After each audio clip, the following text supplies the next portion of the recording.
Happy Tuesday, all. If you missed the past 24 hours in crypto and stocks, here's your full recap.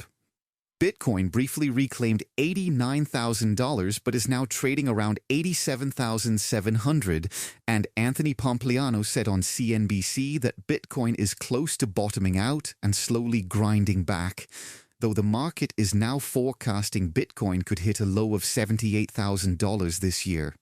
Here's an interesting divergence.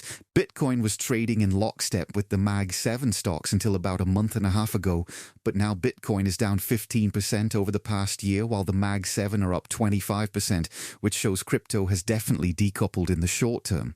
Since 2020, the US dollar has lost 20% of its purchasing power, while Bitcoin has gained over 900%, which is a stark reminder of why people are into this asset class. Japan's largest asset managers, including Nomura, are planning to launch Bitcoin and crypto investment products. And Strategy's Bitcoin-backed credit weekly volume just hit a new all-time high, so institutional adoption is still moving forward despite the price action. In some controversial news, JPMorgan debanked the CEO of a Bitcoin exchange, which prompted Senator Cynthia Lummis to slam JPMorgan for its anti-crypto policies. On the macro front, December rate cut odds surged to 79%, and Fed's Waller came out advocating for a rate cut at the December meeting, which helped the Nasdaq post its best day since May. President Trump accepted an invitation to visit Beijing in April and invited President Xi Jinping for a U.S. state visit later that year, which could be significant for trade relations. Amazon announced plans to invest up to $50 billion to build AI and supercomputing infrastructure for the US government.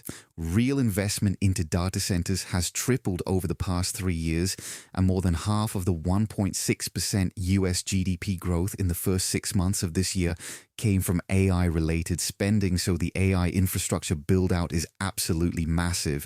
In retail news, shoppers spent more than $5.5 billion in Goodwill stores across the US and Canada last year, which is a record high, up 37% from 2019, and Kalshi prediction market just hit $18 billion in cumulative volume, which is another milestone. Over in the altcoin world, Franklin Templeton says XRP plays a foundational role in global settlement infrastructure. Grayscale's spot XRP ETF trading is now live. Grayscale launched the first spot Doge ETF in the US, with Bitwise saying their Dogecoin ETF is coming soon. Bitmine Immersion bought another 28,625 Ethereum worth $82 million. Ghost announced the launch date for Ghost Pay, which is the first native privacy-focused payments layer on Solana. Pump Fund has cashed out at least $436.5 million USDC since October 15th. Solana flipped hyperliquid in spot Mon trading volume. Monad has officially arrived on Solana through Sunrise, and multiple platforms, including Wallet in Telegram and Unit, are now supporting Monad deposits, withdrawals, and trading. If you enjoyed this daily roundup, make sure to follow me, and I'll see you tomorrow.